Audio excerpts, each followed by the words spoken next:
اعتماد به نفس اون چیزی نیستش که فکر میکنی. بذار ازت یه سوال بپرسم. آخرین باری که واقعا احساس اعتماد به نفس کردی کی بود؟ یه بهش فکر کن.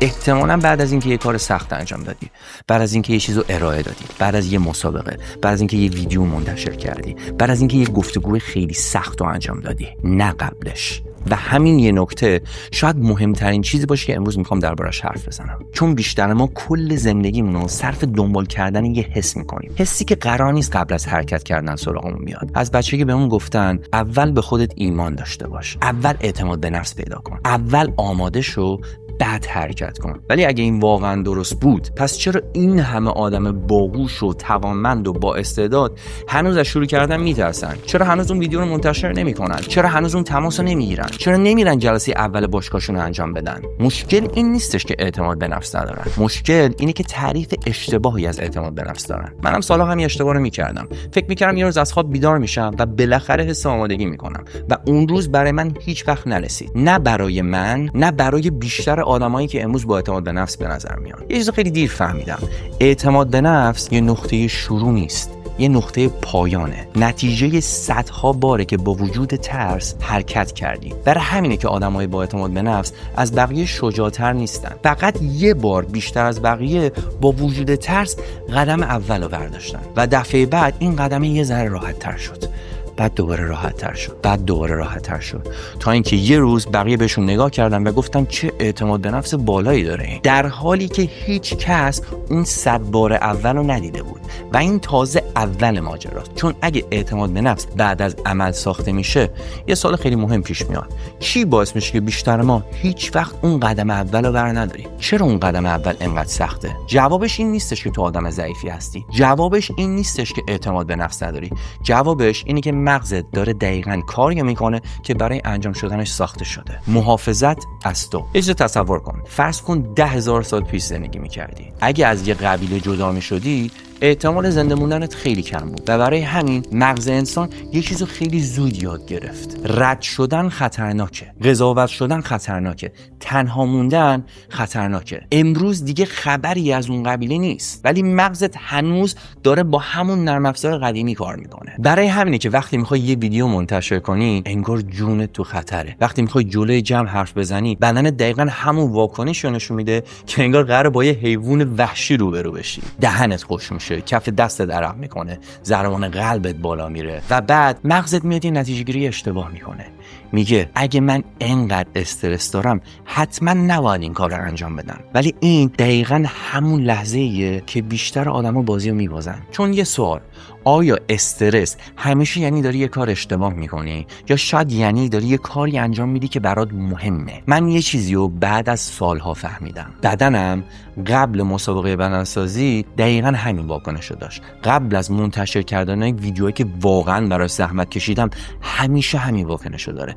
قبل از هر تصمیم بزرگی که تو زندگیم دارم، کلا همین واکنش رو دارم و هر بار فکر میکردم که این نشونه آماده نبودنه، ولی نبود. اون فقط سیستم هشدار مغزم بود. و بین هشدار و دستور یه تفاوت خیلی بزرگ وجود داره. اینکه آژیر ماشینت روشن بشه به این معنی نیستش که باید ماشینت همونجا ول کنی، فقط یعنی که باید حواست جمع باشه. ترسم همینه، یه هشداره نه یه دستور. و من این تصمیم رو گرفتم که دیگه هر چیزی که مغزم میگه رو باور نکنم، چون اینو فهمیدم که هر فکری که از ذهن من رد میشه حقیقت نیست. ولی یه اشتباه دیگه هم هست. حالا بیا ما فرض کنیم که همه این حرفا رو قبول کردیم که ترس طبیعیه، قبول کردیم که باید با وجود ترس حرکت کنیم، ولی باز یه چیزی هست که میتونه جلوتو بگیره و اون صدایی که توی سر پرت میزنه، همون صدایی که درست قبل از هر تصمیم مهمی پیداش میشه. هنوز آماده نیستی، یک کم صبر کن تا بهتر شی، الان وقتش نیست. اگه خرابش کردیش، اگه گند زدی چی؟ من قبلا فکر میکردم که باید این صدا رو ساکت کنم، فکر میکردم آدمای با اعتماد به نفس اصلا این صدا رو نمیشنون، ولی بعد فهمیدم اونا هم دقیقاً همین صدا رو میشنون. تنها فرقشون فقط توی یه چیزه، اونا هر فکری رو باور نمیکنن. یه جمله است که زندگیمو خیلی عوض کرده. هر فکری که از ذهنت رد میشه ارزش باور کردن نداره، فقط یه فکره، نه بیشتر. یه ابر میاد، یه ذره میمونه رد میشه. مطمئنم شما هم اینو تجربه کردید، ولی ما یه اشتباه عجیب میکنیم. هر فکری که وارد ذهنمون میشه انگار روش مهر حقیقت خورده، در حالی که اگه همون فکر رو یه آدم غریبه بهت میگفت شاید حتی بهش میخندیدی. بذار برات یه مثال بزنم. فرض کن قبل از منتشر کردن یه ویدیو یه فکر میاد تو ذهنت، هیچی قرار نیست این ویدیو رو نگاه کنه. سوال این نیست که این فکر اومده یا نه، سوال اینه که تو چه مدرکی برای این فکر داری. هیچ مدرکی وجود نداره. اینا همش یه حسه، همش یه حدسه، یه داستانه، یه پیشبینیه. هیچ حقیقتی تو این وجود نداره. از یه جایی به بعد من دیگه با این صدا بحث نکردم، سعی نکردم قانعش کنم، بهش اسم دادم. این همون صدای محافظه. این دقیقاً همون بخشی از مغزمه که یه وظیفه داره، این که منو از هر خطری دور نگه داره، حتی اگه اون خطر فقط خطر منتشر کردن یه ویدیو باشه. و همین یه تغییر همه چیزو برای من عوض کرد. چون وقتی دیدم اون صدا دشمنم نیست، دیگه لازم نبود باهاش بجنگم، فقط لازم بود تصمیم آخر رو خودم بگیرم. و این یه سوال خیلی مهم به وجود میاره. اگه قرار نیست با فکرامون بحث کنیم، پس چطور ذهنمون رو قانع کنیم که واقعا میتونیم؟ جوابش یه کلمه است: مدرک. مغزت با حرف قانع نمیشه. اینو خیلی دیر فهمیدم. سالها سعی می‌کردم اعتماد به نفسمو با فکر کردن بیشتر کنم، با کتاب خوندن، با پادکست گوش دادن، با جمله‌های انگیزشی. حتی یه دوره باورتون نمیشه تمام خونه من از آینه، یخچال، همش جمله‌های انگیزشی نوشته بودم. هر روز تکرارش می‌کردم: تو میتونی، تو توانایی، تو موفقی، به هزار تا از هر چی بگی من می‌نوشتم. هر روز می‌خوندمشون، یعنی هر روز تکرارش می‌کردم، ولی هنوز باورشون نمی‌کردم. بعد یه سوال برام پیش اومد: اگه یه نفر 100 بار بهم بگه که من بهترین شناگر دنیام، ولی حتی یک بارم وارد استخر نشده باشه، من باورش میکنم؟ نه چون آدم بدیه، چون هیچ مدرکی وجود نداره. همونجا بود که فهمیدم مغز خودم هم دقیقاً همین برخورد با من داره. وقتی فقط حرف میزنم قانع نمیشه، حقم داره. مغزمون خیلی ساده تر از چیزیه که فکر میکنیم. به ادعاها هیچ کاری نداره، به شواهد نگاه میکنه.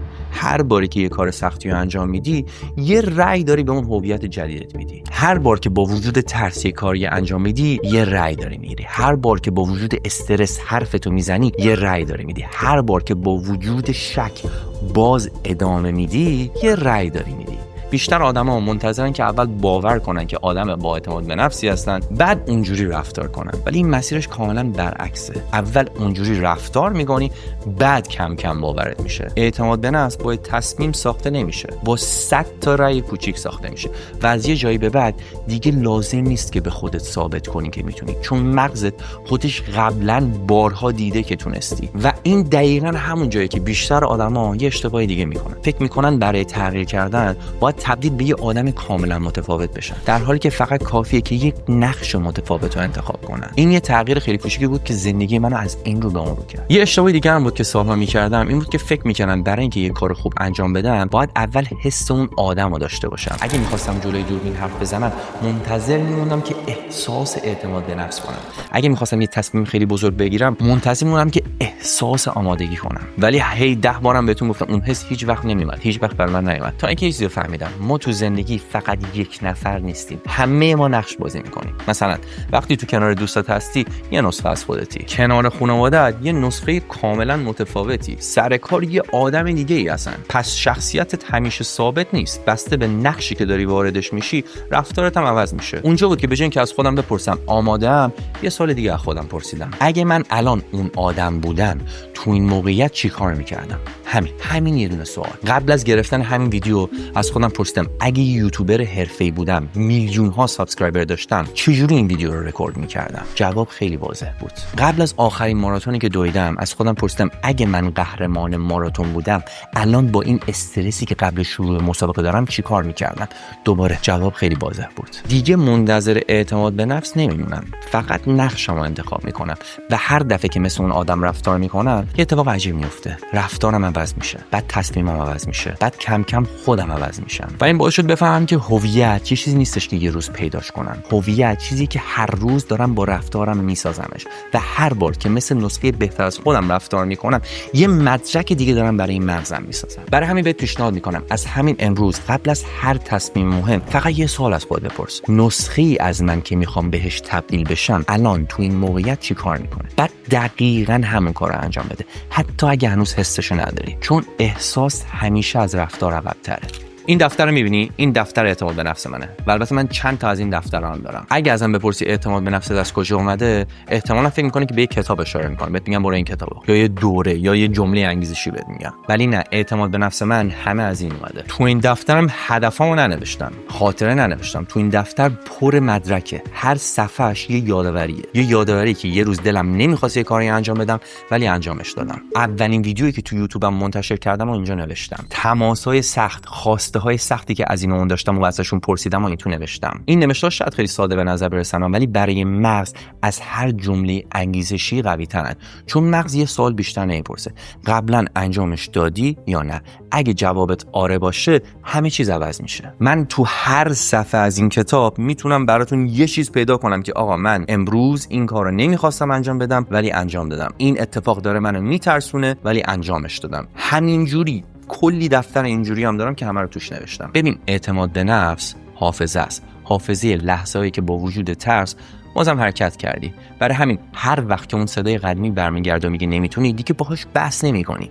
فقط دفتر رو باز می‌کنی، بهش نگاه می‌کنی. تو هر صفحه‌اش میتونی یه چیزی پیدا کنی که بهت ثابت می‌کنه که من قبلا هم آماده نبودم، قبلا هم ترسیده بودم، ولی با این حال من انجامش دادم. هیچ اتفاق بدی هم برام نیفتاد. و چیز جالب، اعتماد به نفس از خوندن این دفترچه به وجود نیومده، از نوشتنش اومده. بهت که پیشنهاد میکنم تو هم امروز برو یه دونه دفتر شینین بنویس. هر کاری که انجام میدی به عنوان یک مدرک هر دفعه که تونستی بیا اینجا بنویس، که هر دفعه که ذهنت اومد بهت گفت از پسش بر نمیاد، بتونی آروم جوابش بدی، نه با اینکه حرف بزنی. باش با مدرک دفتر رو باز میکنی، مدرک‌ها رو نگاه میکنی. و اگر از کل این ویدیو فقط یه چیز یادت بمونه، امیدوارم این باشه: اعتماد به نفس نبود ترس نیست، رابطه جدیدت با ترس. من خودم هنوز قبل از انجام دادن کارهای مهم استرس میگیرم، ولی فرقش اینه که دیگه این استرس رو اشتباه ترجمه نمی‌کردم. قبلا فکر می‌کردم که استرس یعنی آماده نیستم.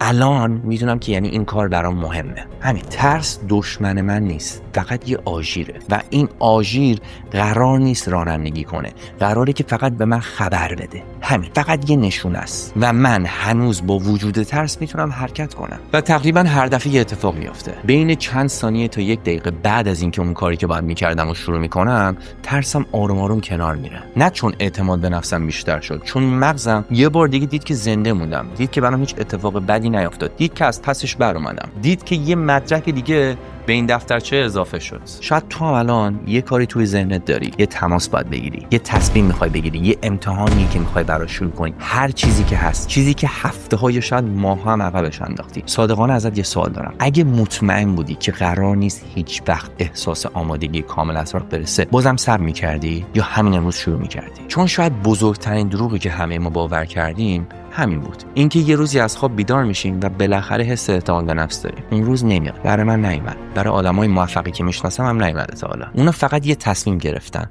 با وجود ترس ما حرکت میکنیم و بعد از هر قدم اعتماد به نفسشون یه ذره بیشتر شد، نه قبلش، بعدش. پس بهت پیشنهاد میکنم این هفته یه کاری انتخاب کن، فقط یه کار، همونی که مدت هاست داری ازش فرار میکنی. قول نده که بی‌نقص انجامش بدی، قول نده که از فردا یه آدم جدید میشی، فقط یه قدم بردار. چون شاید سالها بعد وقتی یکی بهت نگاه میکنه میگه چقدر این اعتماد به نفس داره، هیچ وقت نفهمه که همه چیز با همون یه دونه قدمی که بعد از این ویدیو برداشته شروع شد. و یه سوال نهایی ازت دارم: اگه قرار باشه امروز وارد یک نقش جدید بشی، اون نقش چیه؟ ورزشکار، کارآفرین، رهبر، کسی که میتونه بین جمع صحبت کنه، یا حتی فقط یه نسخه ای از خودت که دیگه منتظر اجازه بقیه نمیمونه؟ حتما برام تو کامنت ها بنویس. و اگه نکته‌ای بود راجع به اعتماد به نفس که تو میدونی و من توی این ویدیو نگفتم، حتما توی کامنت ها بنویس که هم من بخونم یاد بگیرم، هم بقیه بچهای کامیونیتی کامنت ها رو بخونن یاد بگیرن و بهترین ورژن خودشونو